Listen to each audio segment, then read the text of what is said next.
একটি বিষয়ে আমি আপনাদের স্মরণ করে দিতে চাই। দীর্ঘ প্রায় 17 বছর পর বাংলাদেশের জনগণ আজকে খোলা মনে চলাফেরা করতে পারছে।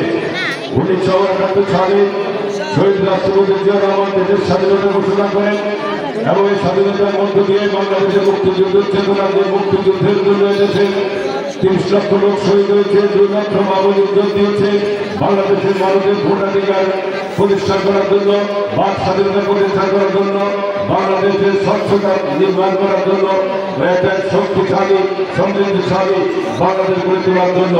বরং শেখ মুজিবুর রহমান ব্যর্থ হয়েছে, সেটা যদি তার নানা পরিক্রমায় আপনারা দেখেছেন বাংলাদেশ জাতীয়তাবাদী দল নেতৃত্ব দিয়েছেন বেগম খালেদা জিয়া, পরবর্তী পর্যায়ে নেতৃত্ব দিচ্ছেন আমাদের নেতা অ্যাক্টিং চেয়ারম্যান তারেক রহমান।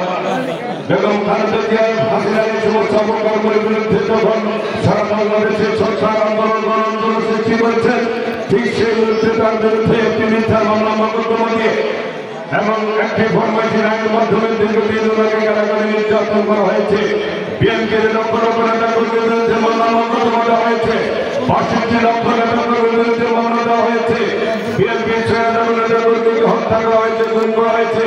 লক্ষ লক্ষ নেতা কর্মী মিথ্যা মামলা মোকদ্দমা নিয়ে মুক্ত জীবন যাপন করতে অনেকে এখন আপনার চিকিৎসাধীন অবস্থায় আছে।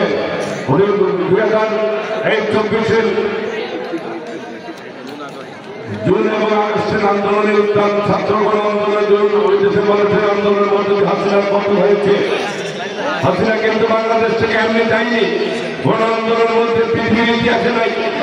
এইভাবে 300 জন এমপির মধ্যে 300 জন এমপি এক কার্যালয় পালিয়েছে, মন্ত্রী সব পালিয়েছে, হাসিনার পরিবার পালিয়েছে, ইভেন বাইতুল মুকাররমের ইমাম সাহেব পালিয়েছে তাদের সাথে। এমনি অবস্থা দলীয়করণ করেছে তারা বাংলাদেশকে।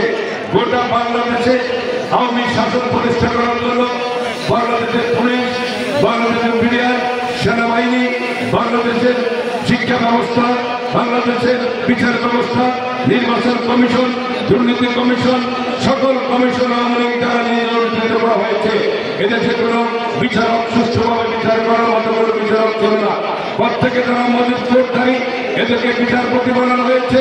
তাদের কথা মতো তারা রায় দিত, আইনি কি আছে যে আইনের মধ্যে প্রত্যাখ্য করা হতো না।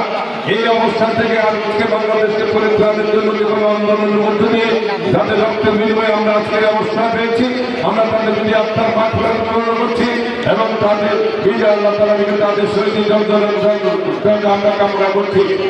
একটি বিষয়, বাংলাদেশের মানুষের বিরুদ্ধে আন্দোলন করতে গিয়ে আজকে যে পরিস্থিতি সৃষ্টি হয়েছে, যারা দেশের হাজার হাজার লক্ষ লক্ষ কোটি টাকা বিদেশে পাচার করেছে, এই সমস্ত দুর্নীতিবাজদেরকে তালিকা প্রমাণ করে অবিলম্বে বাংলাদেশের জনগণের কাছে তাদের তালিকা দিতে হবে। এই সমস্ত সম্পদ তারা বিদেশে পাচার করেছে, এই সমস্ত সম্পদ বাংলাদেশে আনতে হবে।